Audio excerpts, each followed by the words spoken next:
Good afternoon and welcome, everyone. Thank you for being here. I'm Barbara Van Allen. I'm president of the Economic Club of New York.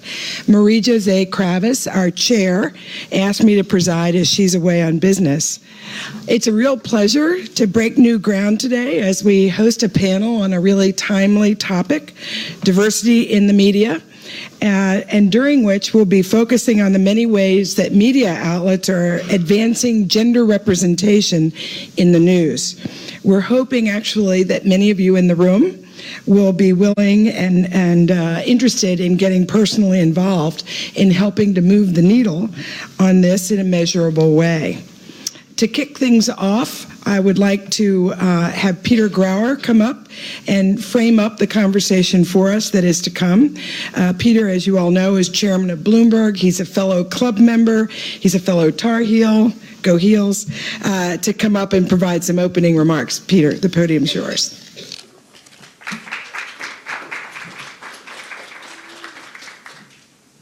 Those applause were a little spotty. Come on, give it up. All right.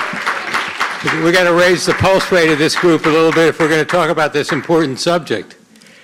If I break down in a cough, don't worry, I'll get through it okay, but I just want to let you know ahead of time in case I interrupt things. Anyhow, good evening. I'm honored to be joined by such a distinguished group of attendees here at the Economic Club of New York.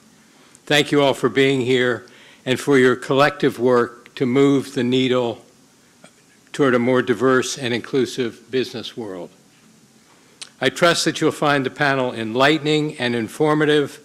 More than that, and I underscore more than that, I hope you find the discussion action-oriented and can take insights back to your organization to spark conversation and, most importantly, change. Everyone knows, certainly in our company, that I'm a huge believer in setting the tone from the top.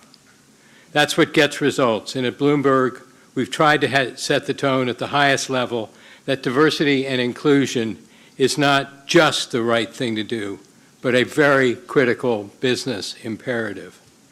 We can't afford to isolate the concept of inclusion. It has to be baked into virtually everything that we do as a company and as an organization. Every day I receive an email previewing the list of Bloomberg television guests for the next day. I was alarmed with the lack of women on that list. We were leaving the insight and expertise of 50% of the population out of the story, and I raised this to our news organization. When the team put their heads together under Laura Zelenko's leadership and presented me with an idea that Bloomberg sponsor a program to provide media training to women experts around the world, I didn't hesitate for a moment to fund the initiative. This idea gave rise to the New Voices initiative, which I see as an extension of our commitment to diversity both internally and externally. Diversity and inclusion is such an important issue for me, so important that in 2014 I accepted an invitation to serve as the U.S. chairman of the 30% Club, an organization with a goal of achieving 30% representation by women on corporate boards. The 30% Club is a group of chairs and CEOs committed to better gender balance at all levels in their organizations through voluntary actions with a near-term focus on female representation in senior leadership. This spring, we're celebrating the 5th anniversary of the 30% Club. When we launched in 2014, our public company members had an average of 22% women on boards. I'm very proud to mark our collective achievement this year. Our public company members have achieved an average of 30% female representation within their boardrooms. Both gender equality at the board level encourages better governance and ultimately stronger corporate performance for companies and for their shareholders. With the 30% Club in the U.S., we strive to drive meaningful progress through constant, dedicated efforts. You can do the same for your organizations. You can set the tone from the top and be a role model at your firm. Low visibility of women in stories sets the same signal as any male-dominated boardroom, that women's voices matter less, and we know this simply is not the case. Diversity is evident in all the news and media initiatives at Bloomberg. It's evident in how we look at inclusion within our company, a data-driven effort which business leaders are held accountable for results just like they would be any other business initiative. I've charged each of our 16 business-level managers at Bloomberg to develop their own D&I plans that are reviewed twice a year. The plans revolve around 4 categories: recruitment, retention, development, and coming up with a creative idea. It's also evident in our products. In 2016, we launched Bloomberg's Gender Equality Index, the only comprehensive investor quality data out there, to enhance the environmental, social, and governance data our clients are using to make decisions on investments every day, and to give companies like yours a platform to showcase their commitment to these issues to investors. Members of the index are from companies that span across 10 sectors, over 36 countries and regions. All 240 members demonstrated leaders in the space, prove transparency really is the new norm in investing. Again, we can't afford to ignore this. So now is the time to take action, to have your voices heard.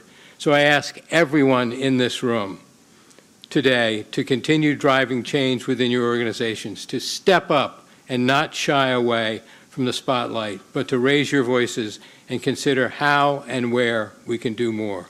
I'll now hand the stage over to the panelists. I appreciate the opportunity and have a wonderful panel discussion.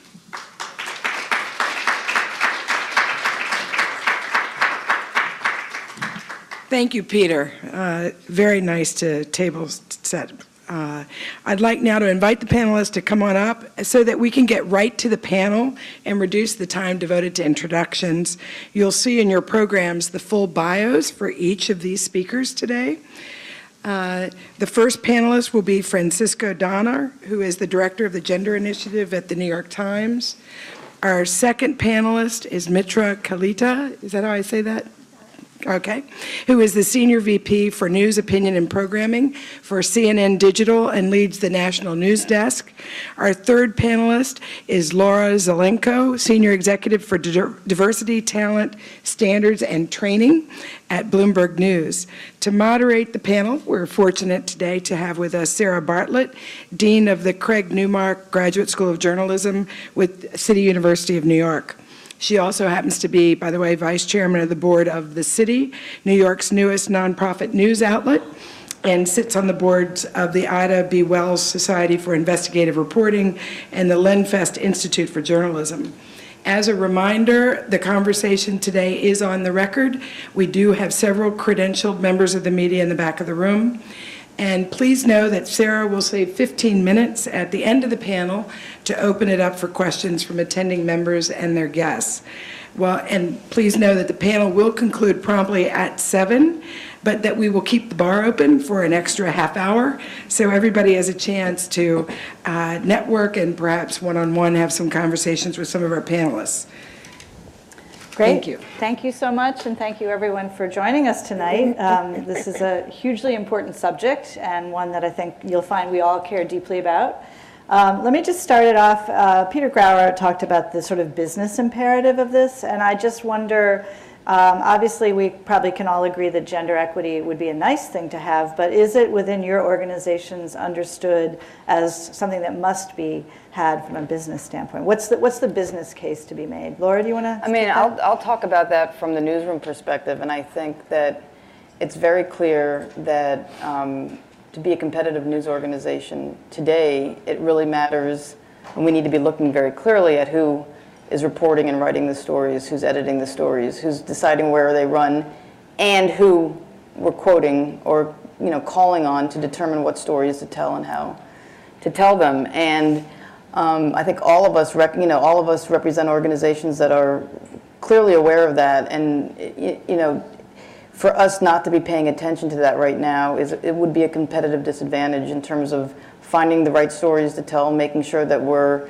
delivering to our readers and our viewers the most important content and the most competitive and valuable content. Is that ingrained in CNN and New York Times culture? I mean, I think it is, certainly just from a digital strategic perspective, we talk about new audiences pretty much every day. And you can't talk about new audiences without talking about how you're going to connect to them. And so the business imperative really does become one of looking around and seeing who can establish that connectivity with new customers, with new users, with audiences. I think we're also dealing with a younger generation where diversity is built into the way that they look at the world. Some of that is just demographics, right? It is in many cities, we're already in a majority minority population. I think when it comes to gender, we've been in the 50% bracket for quite some time, and it's interesting to me that we often lump together minorities with women when women have been half the population, right? And so, and then the other thing I'll mention on a business imperative strategy is that women and the purchasing power that they hold and the decision-making power that they hold in households is something that's just borne out statistically over and over and over again. So if we're not reaching that segment, then we're probably, I would say definitely in the news business, we're really trying to bring users along on a journey where they're going to convert into subscribers or customers, right? So if you're not getting the person who holds the purse strings in the house, then we're definitely doing something wrong. How about the Times? Totally. Well, these two have basically said it all, but I'll add anyway. My feeling is that if you're not representing the world, how can you attract the world to your product? And I think that, you know, too many people can feel too turned off by a news product if they're not represented in the pages. They don't feel that their voice is represented. And this is pretty common across all sorts of newsrooms doing a lot of different types of projects, but you know, younger people might not see themselves reflected, women might not see themselves reflected, and why would we want to leave all those people on the table? It's absolutely essential, and we are a subscription business, so it's pretty important to the Times that we encourage people to read us and get to know us and eventually subscribe to us. It's a big part of our business model. So in this day and age, I think almost every management team in any newsroom is trying to be very intentional about this and to take very concrete steps. So Laura, do you want to tell us what has Bloomberg done to try to address the issues that, and how have they defined the problem that they're trying to solve? We've obviously been looking at this for some time, and what we found was that every effort that we put forward, especially when it came to quoting more women in stories, and it's the same challenge at women in the newsroom, women in leadership, there would be sort of fits and starts. And so in the end of 2017, we decided to take a really hard look to see what our numbers actually were, particularly when it came to the issue of sourcing. And we found that of our outside guests brought on TV, we were bringing in 10% of the total guests that we brought on TV were women. And when I say it now, I'm still surprised by that. I mean, I think it surprised all of us. And when we looked at the number of stories that quoted or cited a woman expert that ran on one of our top or front pages, it was 2.5% of the total stories. And I like to sort of turn that around because it's a little bit more shocking when you say 97.5% of the stories didn't cite a single woman or quote a single woman expert. So that's when we really decided that this was something that we had to take a really proactive steps on. We developed tracking tools so that we could measure and look at by individual contributor how often they were actually quoting women in stories, citing women, and we could see the progress. We have a button that editors push now when they publish the story that goes to a certain list that says the story quotes cites or quotes a woman expert. We started looking at every program in every region of the world of our TV programming and and just really started measuring which programs were were making progress and setting some goals and all of that. So in the first year, so in 2018, we found with those intentional efforts, and we also built a database of women experts that now tops about 2,300 women that reporters can turn to. And we found that the numbers did move from 10%, now we have 19% of our outside guests. We've set a pretty public goal of trying to reach 30% this year. and the stories that quote or cite a woman expert on our top pages is now 10%. The sort of benchmark that you hear about is about, in terms of women sourcing in the media globally, it's about 20%, and it hasn't budged in about 2 decades. And I think that's where, we're trying to get to a point where we can get beyond that, and I think you're seeing a lot more efforts by media organizations globally to really kind of once and for all move the numbers on that and try to get closer to parity. What is the Times doing on that? So the Times is doing two things that I'll talk about. The first thing is really leaning into its hiring and looking very critically at who exactly is in the newsroom and making a very concerted effort to focus on diversity and actually publicize the numbers, which I think is absolutely key because it keeps you honest. So last year, we were just talking about this, but last year we released a diversity and inclusion report, basically outlining the numbers, and we did a pretty good job hiring women. Of the people we hired, 62% were women.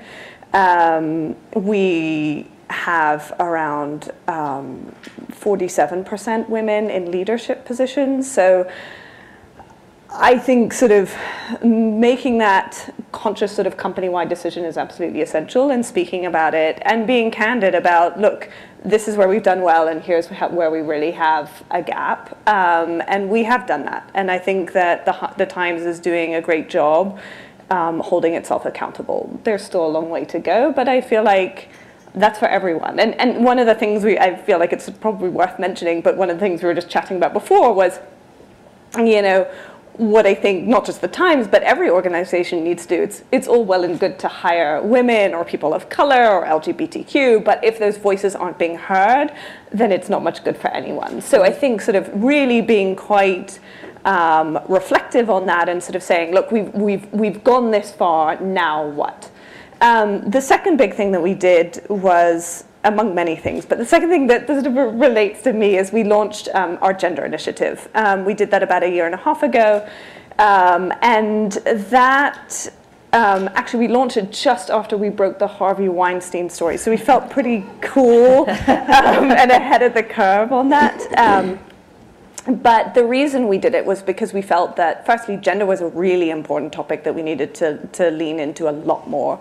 Covering gender specifically, but also thinking about how do we cover gender in the subjects that we're already covering. Like, can gender be a pretty interesting lens as we look at business stories, as we look at international stories, as we look at science stories? We were already doing this, but I think sort of making it sort of front and center made people sort of sit up and listen. And the other goals of the gender initiative were to think quite carefully about how we were engaging women with the Times, and also underrepresented groups, but women was sort of just kind of the tip of the iceberg and a good starting place for us. And then also thinking and looking very, very critically at our news report and starting to sort of really examine, what do we do that sort of just sort of, it's good journalism, but it's also kind of knee-jerk reaction of this is just how we report a story, this is the norm, this is the thing, that this is the status quo, you don't even think about it, to sort of bringing ourselves to this place where we say, well, who are the expert sources that we're quoting?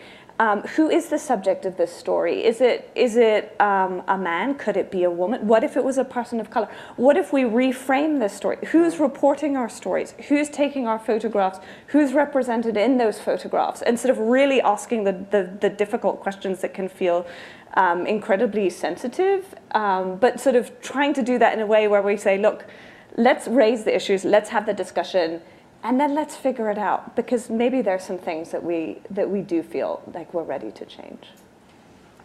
What's CNN up to? Well, I think your hiring example is good. I think the retaining and promoting is something I've really tried to be very purposeful about. So what do I mean by that? They say that men apply for jobs that they want to do and women apply for jobs that they can do, right? There's an aspirational element. I might have gotten the quote wrong, but you see what I mean, right? Like the men are kind of aspirational and women really lean into the competence that they're bringing to a position that they know they're going to execute on. So I've tried to challenge myself. I'm surrounded by, as you might imagine, I have a very diverse team. I'm very proud of that. But I try to even challenge kind of my own delegating of leadership, right? Whether it's promotions or even like who gets to speak and present in a meeting, right? Who is called upon in a meeting. And I think in a lot of little ways, because so much of my career has been, being in some ways the diversity police in an organization, right?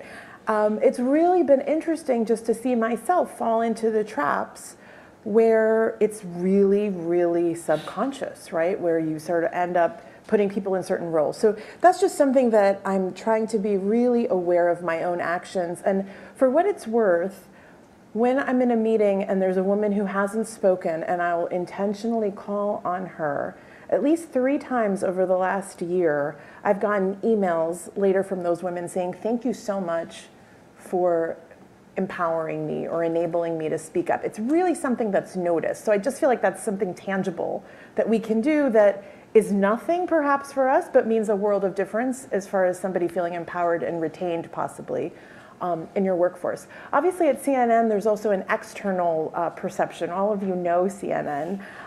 You turn on CNN, you see CNN, right? And then digitally, I'm hoping that you're going on CNN.com. And I also oversee the news and alerts team. So like any buzzing in your pockets, you can blame me for that. Externally, the perception of CNN, I think one initiative that I've really been happy to see is Brian Stelter, who hosts Reliable Sources, has committed to having 50% of his guests be women. And in our industry, Reliable Sources mainly focuses on the media industry. That's pretty revolutionary because the media industry is not led, like the tippy top positions are not largely women. So what it's doing is forcing, to your point, a different lens, perhaps, also going into different rungs in an organization, and I think that's to be celebrated, right? Because it's elevating voices, and we're seeing ourselves on television. I think that's a really important part of it. On the website, I oversee the largest homepage among news organizations in the world. CNN.com is massive. To not use the power of a photo on CNN.com is a missed opportunity to reflect our audiences. And so each shift, we're a 24/7 operation, each shift, I'm not the only diversity police anymore. People are looking, and they look at diversity in very different ways. Some of them, it might be a mix of stories. For others, it might be gender. For others, it's race. And for others, it's like, do we have a mix of politics and non-politics content? So I really applaud efforts that embrace this as a way of seeing differently, which is precisely what journalism is supposed to be all about. And I think what you're finding now, and because there's so much discussion in the media industry about these very issues, that it's really raising awareness among the journalists themselves about their own responsibility or their own sort of, it's just like pointing out that a board is all men, pointing out a meeting that, you just called a meeting with all men, pointing out that your team, if you're looking layer by layer, you're saying, well, you've got a lot of women reporters, but they're all being edited by men. And just pointing out some of these things has caused, I think, journalists to rethink how they're doing their job, what their workflow is, who they're going out to. And I think the fact that we're thinking about photos, that we're thinking about stories, that we're thinking about who we're quoting, that we're thinking about, every level of the newsroom, I think is bringing a new awareness to all of our staff. Can you talk a little bit about the external work that you're doing in terms of the training of sources to help build that? Yeah, so one of the things that we found, I often get asked the question, well, how come you don't have a lot of women brought on the TV? Is it because you're just not calling them or you can't? And what we found is that in some cases, the journalists themselves weren't maybe working as hard to find new sources. But in a lot of cases, it was the women. We may reach the woman, but they don't feel confident enough to go on TV, or don't think that they're the right expert, or they're not able to speak to certain topics. We found a number of people saying that they didn't feel like they were trained, or weren't getting the support from within their own organization to be fronted to go on TV. So we thought that the one thing we could address proactively was to start a media training initiative. We have a third party that does the actual training. The aim here is really to get women experts, TV ready to become expert commentators on any news service. It's one-on-one 4-hour training, and we have trained 60 women in 4 cities in the past year, in New York, Toronto, Hong Kong, and London. And this year we're repeating those same cities, and we're adding 4 more, San Francisco, Dubai, Sydney, and Mumbai. And we expect to train another 100 women experts this year. And it's interesting because every time we start a new city, I've gone and I've met a lot of women in the business and finance sectors. And the response has been really incredible, because it's not that they don't want to go on TV. It's not that they don't want to be sources. They just never really thought of it as something that they should be doing for their career, that was something that mattered to the world. They may be in one case I remember there was a head trader in London who said she was leading their women's initiative at the bank and was really encouraging, more women, to get more women in their company, but she never talked to the media. She never went on TV. And once we had this conversation, she said, you know what, I'm going to put my money where my mouth is. I need to do this. And she's now been on TV talking as an expert, and is great. So it's interesting to sort of point that out and just see how to facilitate change. So that's what we're doing. Is the focus on gender in your organizations also starting to spread to focus on race and ethnicity and non-binary, gender fluid individuals? Do you feel like we're sort of, now that we've grappled with something that's been sitting in front of our noses for so long, it's starting to filter into other I'll say very, very quickly, like for us, we've very specifically named our initiative New Voices so that it wasn't limited to women, that we wanted to start with a gender focus, but we're very conscious of all areas of diversity, and of course in different parts of the world it means different things. So that's something that we have to take into account when we're in various places. I mean, in Australia, there's something very different that people are talking about, and we want to make sure that we're addressing that. And within the newsroom, gender is an area that you can actually measure globally. In the U.S., you are able to sort of look level by level, team by team, in terms of ethnic diversity in different ways, but you can't do some of that tracking all over the world. So it's a little bit different, but for us, we are looking very much across the board, I would say. Yeah, people sort of often say, well, why gender? And I think that's a great question, and it's a good place to start, though. And I think that what we found is, firstly, you sort of raise the question of gender, and people say, oh yeah, I know, it's an issue, isn't it? Sort of a thing. But I'm aware of the problems. It's probably not really a problem for me or my team. And then you say, oh, that's interesting. Well, what do you do? Why don't you count some sources, or see, just count some bylines, see what the numbers actually show, and then the numbers are usually so staggeringly bad. And this is universal across newsrooms, but I mean, if you've got one woman quoted for every 3 men, which is pretty much industry standard in 2019, then you start thinking, oh my God, and when you said you started looking at the numbers at Bloomberg, I mean, it's really, then you sort of start sitting up and you look, oh my God, okay, maybe we do something with gender, and it's sort of a good place to begin. To your point, it's a little easier to track if you want to track those numbers, but I think what gender does is it opens the conversation. So. Let's say you have someone who's incredibly motivated and they get to parity within a couple months and they're at 50-50, Brian maybe, or who, and then you sort of say, well, what's next? Like, what's the next level of this? And there's so many different places to go, right? You can look at other underrepresented groups, or you can start sort of analyzing other things like, oh, great, we've got 50-50 gender on reporters, but who's doing the seriously, prominent beats? Who's covering Trump? Who's covering the White House?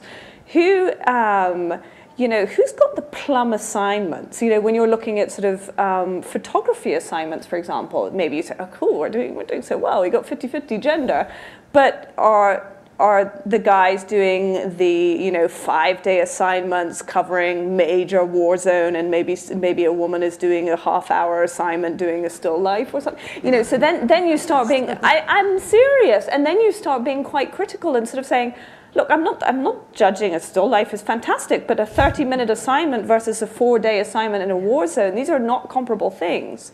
And I think really, really, again, it's always sort of looking inwards and saying, I try and be quite careful about sort of the top line numbers. The top line numbers can show one thing, but it's not until you start really drilling down and sort of asking those provocative questions. So I know I've kind of gone on a big sort of convoluted route, but start with gender, start with something that is meaningful and important to you. Start with LGBTQ if that's what you want to track, and maybe that's a good doorway in. Maybe people of color is a good doorway in, or race, but those things are, as Laura pointed out, more challenging if you're looking at it on a global scale, because it's a little, different countries is different. But I think as you start looking at the numbers and start sort of going down that path, all these other questions start being raised. And then you sort of say, well, it's gender plus this, plus that, plus, and then you start having the really interesting conversations and the really interesting sort of, what do we want to represent and how do we want to represent? I don't have too much to add. I would say that much of this is being forced. I mentioned a younger generation, right, that I think is just intersectional in its outlook, right, in a way that our fights before might have been through one identity lens, right? And this is like pre-internet for a lot of kind of my formative years in journalism. You kind of were, I think our identities were in some ways, not necessarily that we embraced them, but they were imposed upon us. And so what's been great about having a diverse team is, as we're examining, let's say, like 2020 coverage, right? The issue of how to identify LGBTQ candidates is not as simple as just saying someone is gay, right? The issue of Kamala Harris being black is not as simple as her being half black, half Indian, but actually Jamaican, right? So you start to get into elements of identity that are not as simple as just checking one box. And so that's been really instructive to me in a workforce that in many ways is demanding, we want to be who we want to be, right? We want to define ourselves. And we're being confronted with this, just the story that's right in front of us right now. In so many ways, the 2020 race is about identity, is about the identity of the candidates. It's about the identities that they're appealing to among voters. And so I think it's really impossible to, your question was about race and gender, but I think it's just the stories that are in front of us, it's impossible to separate race from gender. And I think it's interesting,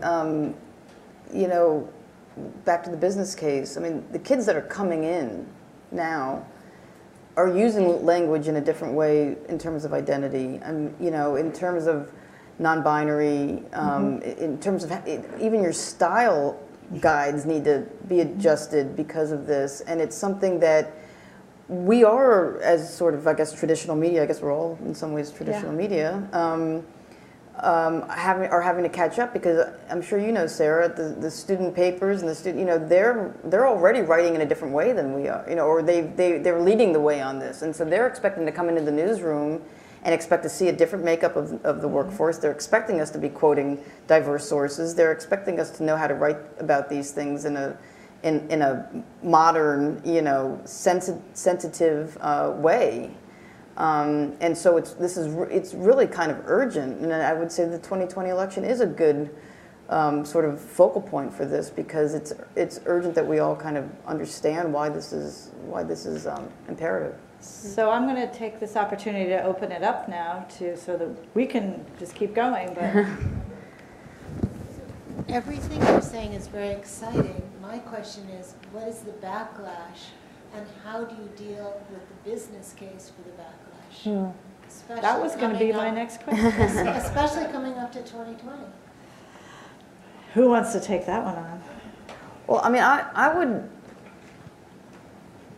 sort of turn it around a little bit just to say something positive first. I expected a very big backlash from a policy we put in place as part of all of these initiatives, which was to say that our journalists couldn't participate on all-male panels.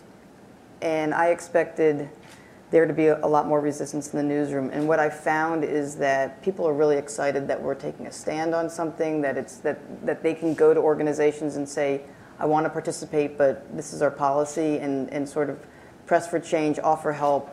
So that was something that, in some cases it's how you communicate. Where you see backlash, I've seen this with the sourcing, not at our organization, but I've seen this in other places where people are kind of like, why do I need to quote women? I don't understand, people not understanding that. It's the same sort of response you might get for anyone who thinks that we're promoting a woman just because she's a woman, and I think it's really important in terms of the communication that that's not why we're doing it, and we're not trying to find someone to quote for a story who's not an expert. It's just that we haven't looked hard enough to find those people. So I think there is a challenge in the communication and in framing the reasons why. I do think post-Me Too, and you guys I'm sure will have something to say about this, but post-Me Too there's a lot more appetite. And I think there's also more appetite in part because of how we reported on the 2016 election, how we reported on Brexit, how we've all seen some of the stories maybe be approached in a more narrow way than they could have been. There was a lot of media organizations that got those stories quite wrong. So, I think there's a little bit more momentum right now and a little bit more acceptance that this is needed. Yeah, I think the presidential election gave us a lot of momentum, and I think Me Too, just kind of put this so front and center globally in a way that we couldn't really ignore things, and sort of it was staring you in the face. But I think on sort of backlash, just to sort of pick up the source thing, look, the news organizations love to say, well, we want to give voice to the voiceless, right? And if we're doing a really good job at that, then why aren't we looking at the people who we haven't normally given voice to? Yeah. And we wouldn't just give voice to anyone. We're going to give voice to someone who's an expert, but maybe that means taking a few more minutes. And I do mean minutes, or 15 minutes, to find someone who maybe isn't the top of the organization, but is the deputy or the second writer on a paper or something like that. And I feel like, sure, people can sort of be disgruntled, be like, oh, I'm already doing my job, I'm already quoting the best person, but why is the best person the person who was already quoted in the New York Times and the Washington Post and CNN and on, in Bloomberg and 1,000 other places? Why are they the best expert? Bringing them back in, trotting them back in because they've been quoted in 20 other places because you know exactly what they're going to say. They're easy to get, Yep. But that's not a fresh perspective. So I feel like if I'm doing a good job for my readers, it means showing you a new story in a different light and saying, look, here's how someone who maybe doesn't look like you is reacting to that story. Here's a different perspective on it. I can't think of anything that is more valuable than that. Yeah. I really can't. Other questions? Yeah. So you mentioned that a big reason why there's not a lot of diversity is because women don't go with the aspirational aspect of certain jobs, right? They'd rather go with something that they know they can do and be good at. But we're focusing essentially at the workplace, kind of at the last stage of education, if you will. How do we change that fundamentally so that growing up as a woman, you don't have that complacency to go with something that you're competent at? I don't know that they would rather go with something that they think they can do. I think it's just the way it happens. I know, Well, exactly. Say more, though. You disagree with that? No. I mean, you. I'm sorry. I'm being a wordsmith here. I'm reframing. I don't know that it's their preference to go with something that they feel safer doing. I think it's exactly what Mitra pointed out earlier, which is, if you have two job candidates, the male and the female, I mean, this is just the classic problem, right? The male and the female looking at the same job description, and let's say there are 10 bullets of things that you need to do, and the guy's like, well, I don't know how to do, 5 through 10. Well, it's not even cross his mind that he doesn't know how to do 5 through 10, but I can do that. I'll learn that in no time. No problem. I know I'm making it sound funny, but this is actually what happens. And then the woman looks at the job description and is like, well, I can do 1 through, and I can do this one, but number 9, I don't really have such a good second language, so I probably shouldn't apply. That just sort of stops you right at the start line. I have two girls, actually, so I've been obsessed with this question of how do you get in early, right? And just an observation, though, is that I think they're growing up. I was just looking at my daughter's room the other day, and someone had given her like a placard that said "Boss Lady" on it. She has. Do you guys know Lily Singh, the YouTuber who's about to be on NBC as a late night? I'm very hip, in case you can't tell. But she had a book, "How to Be a Boss," BAWSE, right? I think for women, this idea of being in charge is actually very cool. And that's different because I don't remember anybody ever giving me any boss lady placards or pins or t-shirts, right? For me, it was really kind of this management path where I kept finding myself like the only person of color, the only woman at the table. So I'm hopeful. Now, many women who've come before me have also been hopeful, and it didn't quite work out, right? But this time around, I do feel like culturally, there's an effort to get in early. At least this is anecdotal from my own daughters. I also think just with a younger workforce that's kind of like, we're not going to take this anymore. They're demanding whether you promote, well, they're demanding promotions quite often, actually. But whether you promote people into managers or not, I think that they are displaying leadership, which a lot of women are kind of really owning that position, at least in our newsroom. Like, I'm really elated to see that. So if it's also not the traditional trajectory of like, first you do this, then you do that, I don't think this generation is going to put up with that for what that's worth also. And I think, just to tie it all back to what we're saying, you can't be what you can't see. I mean, it's a cliche, I suppose, at this point, but this is the same thing in the movie industry, it's the same thing in the media, that if we're not putting, if there aren't people that the younger girls can look up to and see those jobs and see chief economists who are women speaking out, they're not going to see that as a possible career path for them. And we had a woman portfolio manager who is sort of come up through all these initiatives, become a new source for us, and she sent a message at one point and said, this is so important because when I was growing up, I never saw a woman portfolio manager, and I never even knew that job existed. I never saw someone represented in the media that was speaking to something that I'm doing now. And so she feels like it's important for her to be represented so that she can be seen. So I do think that there's some,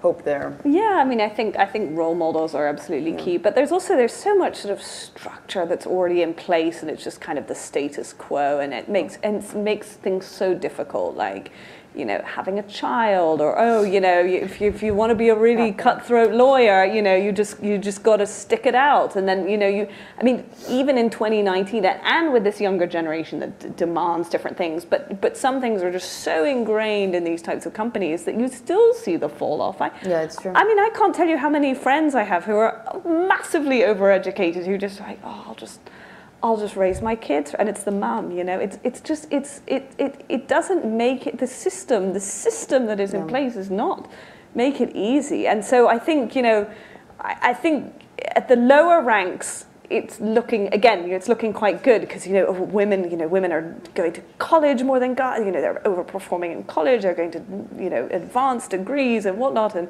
rushing into these industries. But then when things get a little bit sticky, then they drop out, or they don't get promoted in the way that maybe their male peers are, and then you end up with the same problem, which you've got all the male leadership at the top, and then they think, well, I guess I won't be a partner at the law firm because nobody else is. It's crazy we're having this conversation in 2019. It's insane. I think we have time for one more question? Yeah. She had her hand up earlier. Hi. I come from I have a kind of funny experience. So I previously worked as a managing director of market intelligence on the floor of the New York Stock Exchange, and I was also an on-air contributor on CNBC. And I have a question specifically with regards to business media and financial media. And I wonder, sort of, to what extent do you think that the business networks are sort of under pressure to reflect the power dynamics of Wall Street itself, not just in who's booked as a source, but in the dynamics of an on-air interview? Yeah. Well, all four of us have worked in business journalism, actually. So I think we're all nodding. Even the sourcing that you're doing is this is... But you're missing important stories I was just about to say, if you're not paying attention to this. So, for instance, one of our reporters who has been covering the bond industry for a long time, and she was, in her effort to sort of diversify her sourcing, she discovered that bond fund managers in this one particular class of bonds were outperforming their male peers significantly. And she wouldn't have written about that. She just wouldn't have even written about that. So, I just don't think we're at a point where we are reflecting the business and finance industries that we cover if we're not doing a better job bringing in new perspectives and new opinions and searching out other people. Yes, the representation is not where it should be in those industries, but it's better than what we're showing up with, is what I guess I would say. I was a page one writer for the Wall Street Journal, and the stories that just sailed onto the front page were always kind of more non-traditional narratives. So during the recession, the credit crisis told through a bus driver who had more credit card debt than her annual salary. Like, that just rode its way onto the front page, but that's not a traditional business story. I think it's hard. I'm not going to say that that's like what you're going to be able to do tomorrow, but those were the kind of defining stories of my career as a business journalist. And I think that is, in many ways, this consumer lens and the ability to hobnob with your sources to explain the market, but then also move in this other world that women, in many ways, we have this gift we've been given, not everybody, but that there is an access that I feel like I had among other communities that made all the difference in my career as a business reporter. You were at the Journal too. I don't know if this was, weren't you? Yeah, I was like, wait, weren't you doing those weird stories with me? Yeah, yeah, but I was doing sort of more narrative stories like that. But I totally second that. If you have, it's the same thing as sort of bringing a different pair of eyes to the story is going to see the story in a different way. A different, gender or person of color or whatever is going to see the story from a different lens. We're going to let one last question. All right, this is great. I actually have a related question to what we've just been speaking about. So you guys spoke about gender targets internally, but given that you have a megaphone and a spotlight, had you guys thought about maybe pushing those gender targets externally? So if the Econ Club of New York for the 10th time sends you a guy, you say, well, we're not having you guys on anymore if you don't send us a woman. So maybe push that outwards, and that would create opportunities, I think, even internally in those organizations for women to advance and progress. Well, part of the reason why we're here is to let everyone know that we do want to hear a more diverse group of sources and hear from a more diverse group of experts. I think that it actually is taking a lot of external efforts to sort of make that point. That's one thing. But I think, I have to say that, the Times is not in the business of advocacy, but I do think, you raise a great point. And if a journalist is trying to create the best, most interesting, freshest story, maybe that journalist can ask the question and say, thank you, Economic Club, for sending me this wonderful man. Is there anyone else there who might be a woman, and sort of ask that question, or when you're interviewing a man who's the top of whatever field, say, what peers do you have? Who else has written a paper on this topic? What other experts do you know? Who's coming up? Who's coming up the pipeline? Who else should I know about? Those are really, really important questions. You should be asking them anyway. But I think sort of doing that as sort of part of your journalism, and just sort of instead of just interviewing the one guy and saying, well, that's it, that's done. It's not really done. There's so much more to know about. So I think having that in your head and thinking about that as you interview, and also maybe challenging the people who you interview and sort of say, who else? We're out of time. Thank you.